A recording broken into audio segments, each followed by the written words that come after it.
I didn't sign up for this. That's what the text said. Just 5 words sitting under a screenshot of our empty joint account. My name is Logan, 32 years old, head mechanic at Wilson's Auto in Spokane. 4 hours earlier, I'd been sitting in a doctor's office hearing words like lymphoma and treatment options and survival rates. Stage 2. Treatable, but a long road ahead. I called Vanessa from the parking lot, told her to meet me at home so we could talk. She said she was busy, had errands, would be back later. When I got home, half the closet was empty, her suitcase gone, wedding photo removed from the nightstand. Then the text came, along with the screenshot showing she'd transferred our entire savings, $38,000 we'd put away over 5 years, to an account with only her name on it. I stared at the message for a full minute, typed back 2 words, "Take care." Then I put my phone down, opened a beer, and sat on our back deck watching the sunset. Didn't cry, didn't throw anything. Just sat there, feeling the weight of everything shift. The cancer I could face. The betrayal was something else entirely. Tim from next door saw me sitting there and walked over to the fence. "Everything all right?" Saw Vanessa peel out of here earlier with her car packed up. "Got some health news," I said. She didn't take it well. Tim nodded, not pushing for more. "Let me know if you need anything. Lisa makes a mean casserole." "Appreciate it," I said. After he left, I went inside and pulled out the folder my Uncle Brian had given me last month.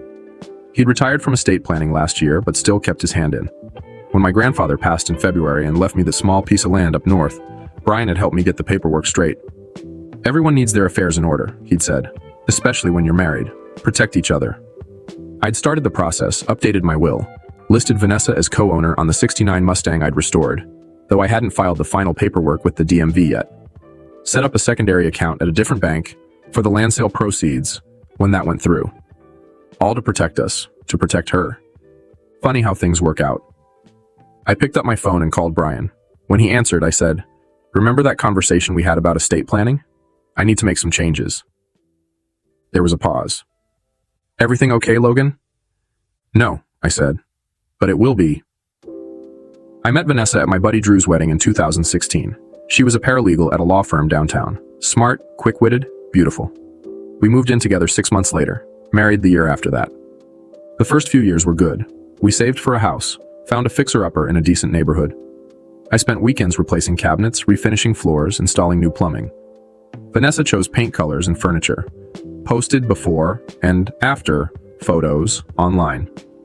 Called us a renovation success story. My dad died when I was 13. Mom raised me and my sister on a teacher's salary. Taught us to work hard, live within our means, and always have a backup plan. After Mom passed 2 years ago, that backup plan became even more important to me. Vanessa came from different stock. Her parents gave her everything. College tuition, new car every few years, down payment for our house. They never understood why she married a mechanic. Her dad, a corporate attorney, always introduced me as Vanessa's husband, rather than using my name. Looking back, I see the cracks started forming well before my diagnosis. 3 months ago, Vanessa started talking about moving to Seattle, said there were better opportunities there. I resisted. My job was solid. We had friends here. The house was almost paid off. She got quiet after those conversations. Distant. Spent more time with friends I'd never met. Then came the small comments that stung more than they should have. "Don't you want to do something more with your life than fix cars?" My college roommate's husband just made partner at his firm. They're building a vacation home. Sometimes I wonder what would have happened if I'd moved to Chicago after graduation instead of staying here. I ignored the signs, told myself every marriage has rough patches, that we'd work through it. When I found the business card for an apartment complex in Seattle tucked in her purse, I still didn't confront her. Just quietly called my Uncle Brian to discuss updating our legal paperwork. Started documenting our assets, just in case. 2 weeks later, I went to the doctor for what I thought was a persistent cold. Found the swollen lymph nodes instead. Then the blood tests, the biopsy. The night before my final diagnosis, Vanessa and I had dinner at our kitchen table. She talked about a coworker's promotion. I watched her face, wondering if she'd noticed the fear in mine. "Everything okay?" she finally asked. "Yeah," I lied. "Just tired." She nodded and kept eating. Didn't push further, didn't really look at me. That should have told me everything I needed to know. 3 days after Vanessa left, I started chemotherapy. First session hit me harder than I expected. The nurse showed me to a recliner, hooked up the IV, and asked if my ride was in the waiting room. "Took an Uber," I said. "My wife's out of town." She gave me a look I couldn't quite read, then patted my arm. First one's the hardest. You'll get through this. I nodded, not trusting myself to speak. Hadn't told anyone except Tim next door that Vanessa was gone for good, not just out of town. Somehow saying it aloud would make it more real, more shameful. When I got home, there was a casserole on my front porch with a note from Tim's wife. Made too much. Enjoy. I knew it was a lie, but I appreciated it anyway. I tried to eat, but couldn't keep anything down. Ended up on the bathroom floor, sweating and shaking, alone. That night, I called my sister Ellie in Portland. Told her everything, the cancer, Vanessa, the money. She wanted to drive up immediately. I asked her to wait. Needed to sort some things out first. The next morning, I called my bank. Discovered Vanessa had emptied our accounts 40 minutes after I called her from the doctor's office. Before she even knew the details. Just knew I was sick, and that was enough for her to run. Something shifted inside me. The sadness hardened into something else. Not anger exactly. Purpose. I drove to my Uncle Brian's house that afternoon. Brought all our financial documents, property records, everything. She can't just take your money like that, he said, reviewing the statements. Joint account, I reminded him. Her name's on it too. Brian took off his reading glasses. Logan, what she did wasn't just cold, it might have been illegal. Taking all the money when she knows you're sick, knows you'll have medical bills. Can I prove that? That she knew? He thought for a moment. Phone records would show you called her right after your appointment. The bank statement shows when she made the transfer. If you documented your diagnosis date. I pulled out my phone, showed him the text she'd sent. I didn't sign up for this. Brian's expression hardened. That's pretty damning. We spent the next 3 hours mapping out a strategy. The Mustang title change, the land sale, my medical insurance and treatment costs, documenting everything. When I left Brian's house, my phone buzzed. Email from Vanessa's cousin Megan, who'd always been friendly to me. Logan, I heard what happened. I'm so sorry. I don't know what Vanessa is thinking. Just wanted you to know I'm here if you need anything. I stared at the message for a long time, then replied, Does Vanessa know about my diagnosis? Megan's response came quickly. Yes, she told everyone you have cancer but said she couldn't handle it and needed a fresh start. My whole family is shocked. This isn't right. I thanked her and put my phone away. Drove home with the windows down, feeling the summer air on my face. For the first time since the diagnosis, I felt clarity. I knew exactly what I needed to do. 2 weeks into treatment, I got a letter from Vanessa's lawyer. She wanted a divorce, cited irreconcilable differences, requested to be removed from the mortgage but wanted half the equity in the house. Said nothing about the money she'd already taken. Nothing about my illness. I took the letter to Brian. Pretty bold, he said, scanning the document. Takes all your savings knowing you're sick, then wants half the house too. What should I do? Don't respond yet, Brian advised. Let's see how far she wants to push this. The next day, I got a text from a number I didn't recognize. Logan, it's Vanessa. This is my new number. I know you're upset, but we need to figure this out. My lawyer says I'm entitled to half the house. I didn't respond. 3 days later, another text. Logan, being childish won't help. I know you're going through stuff, but I have rights too. Going through stuff. Like cancer was a bad mood I needed to get over. I blocked the number. My third chemo session hit me hard. Couldn't keep food down for 2 days. Lost 12 pounds. Ellie finally came up from Portland, stayed for a week. Cleaned the house, stocked the freezer with meals, drove me to appointments. The day before she left, we got another letter from Vanessa's lawyer. More demands. More threats about what I owed her. Ellie was furious. After what she did? She's lucky you haven't taken her to court for the money she stole. We'll get there, I said. The following week, I received a certified letter from the bank. Vanessa had tried to remove my name from our joint credit cards but couldn't without my signature. She'd also attempted to access our safe deposit box. The one containing the deed to the house, the Mustang title, and my grandfather's will. The bank had denied her access when she couldn't produce the second key. My key. I called Brian immediately. She's getting desperate, he said. Probably realized she left loose ends. What's my next move? Let's close that safe deposit box. Move everything to a new one in your name only. And I think it's time to file those title changes for the Mustang. I took a sick day, though every day was a sick day now. Went to the bank, closed the box, opened a new one. Went to the DMV, removed Vanessa's name from the title that had never been finalized. That night, another text from a new number. You changed the Mustang title? That car is half mine. You put my name on it. I stared at the message. How did she know already? I'd only filed the paperwork that morning. Then it clicked. She must have someone at the DMV feeding her information. Or the bank. Someone watching my moves. I called Brian. I think she has help. Someone telling her what I'm doing. Brian was quiet for a moment. Her father has connections. Wouldn't put it past him. What do I do? Feed them wrong information, Brian said. Let's set a trap. The next day, I called the realtor who'd been handling my grandfather's land sale, asked her to pause the process, made sure to mention on the call that I was exploring other options for liquidating assets. Then I called my investment bank where I had a small 401k from a previous job, asked about early withdrawal procedures, made it clear I was considering all options due to medical bills. I waited to see what Vanessa would do next. 2 days later, her lawyer sent a new letter demanding a portion of any proceeds from the sale of inherited property and a fair division of all retirement accounts. Brian smiled when I showed him the letter. She took the bait. Now what? I asked. Now we show our cards, he said. I spent the next month focusing on my health. The treatments were brutal, but the doctors seemed cautiously optimistic. My hair was gone. I'd lost 30 pounds, but my numbers were improving.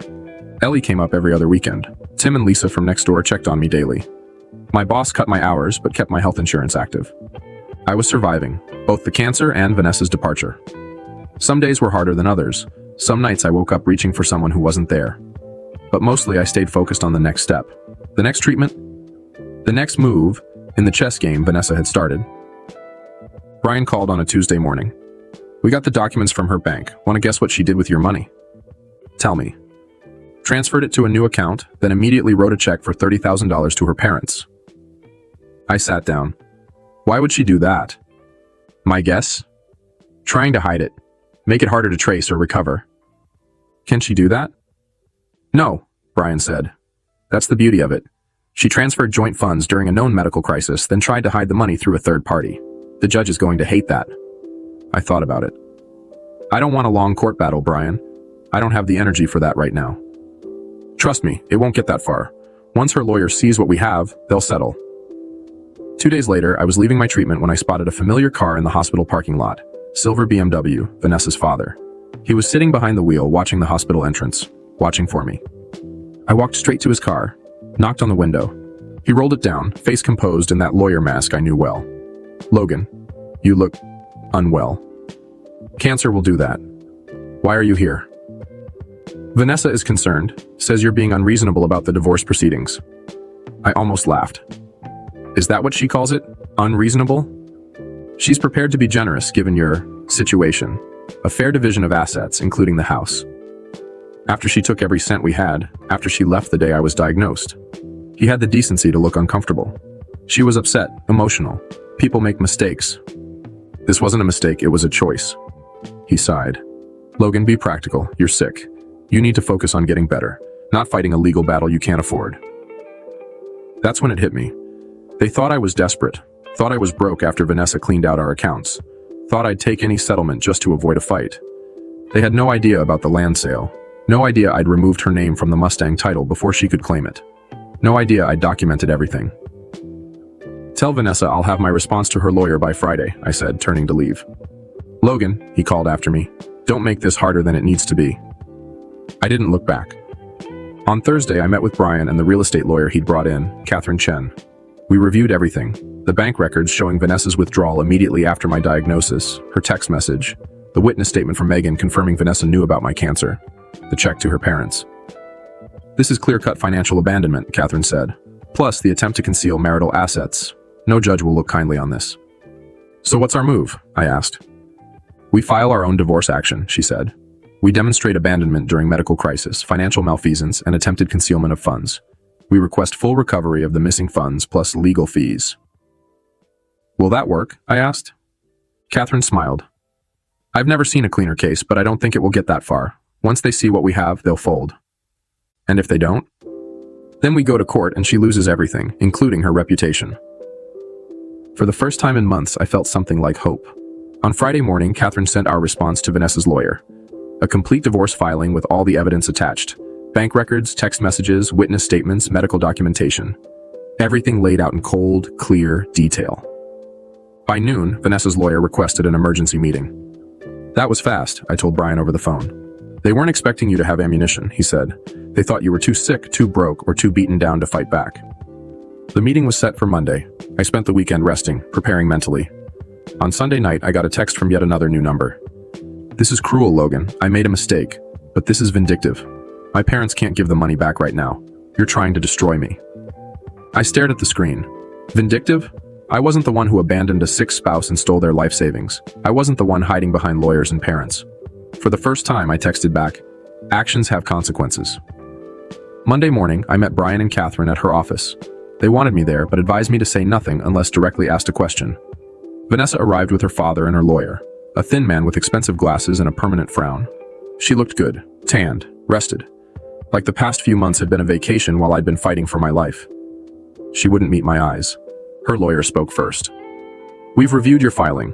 While we disagree with your characterization of events, my client is willing to negotiate a settlement to avoid unnecessary conflict." Catherine smiled.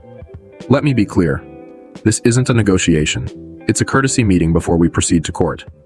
Your client abandoned her husband upon his cancer diagnosis, emptied their joint accounts, attempted to hide those funds through her parents, and then demanded additional assets.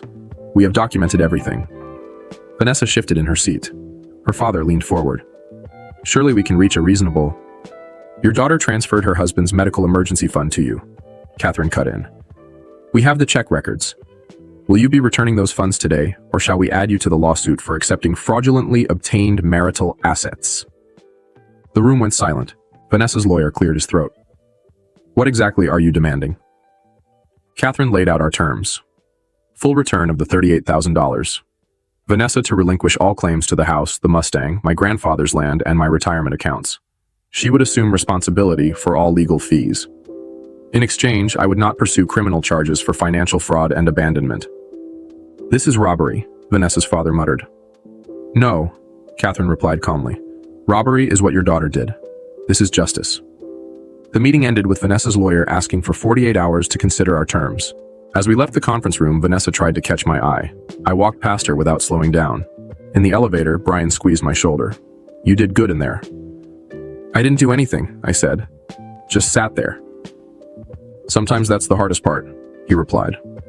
2 days later, Catherine called. Vanessa had accepted all our terms. Her parents would return the full $38,000 within 30 days. She would sign the papers relinquishing all claims to our property. "It's over," Catherine said. "You won." But it didn't feel like winning. It felt like the end of something I once thought would last forever. Like closing a book halfway through the story. Still, for the first time since my diagnosis, I slept through the night. The settlement money arrived exactly 30 days later. A cashier's check for the full $38,000. I deposited it immediately, then called my oncologist's office to pay down my medical bills. The nurse who'd been with me from the first treatment, Julia, was at the front desk when I arrived. "You're looking better," she said. "Numbers came back good last week." "Feel better too," I said, handing over the check. She glanced at the amount. "Insurance came through?" "Something like that." The divorce was finalized a week later. I signed the papers at Catherine's office, feeling strangely empty. Not sad, not angry. Just done. "What now?" Brian asked as we left the building. "Finish treatment, get better, figure out what's next." He nodded. "The land sale should close next month. That's another $65,000. And if you decide to sell the Mustang—" "Not yet," I said. "I'm not ready to let go of everything." That evening, I sat on my back deck with a glass of water, watching the sunset. The nausea from chemo had finally subsided. My hair was starting to grow back, patchy, but there. The doctors were using words like responding well and promising outlook. My phone buzzed. Email from Megan, Vanessa's cousin. "Logan, I heard everything's finalized. I'm so sorry for what my family did to you. Vanessa's parents are selling their Lake Coeur d'Alene cabin to cover the money they owe you. My aunt is furious, blaming you instead of Vanessa. But I wanted you to know some of us understand what really happened. I hope you're doing better. You deserve that much." I put my phone away without replying. Didn't need to engage with Vanessa's family drama anymore. It was time to focus on healing, on rebuilding, on whatever came next. 6 months later, my oncologist said the words I'd been waiting for. Complete remission. I sat in her office letting the news sink in. Not cured, lymphoma could always come back. But for now, the cancer was gone. The battle won.